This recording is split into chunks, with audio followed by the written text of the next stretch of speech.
我们刚才从冷冻间把这个蚊子打包完之后，它是处于一个昏睡的一个状态。这时候我们就要把这个昏迷的这个蚊子，把它放到这个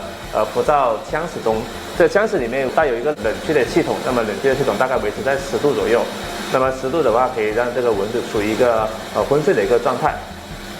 然后我们把这个门关上之后，开关一打开，我们可以通过设定不同的时间来达到不同的一个浮罩剂量，主要是利用一个射线浮罩来绝育这个雄蚊的一个生殖能力，从而降低这个蚊子种群的一个目的。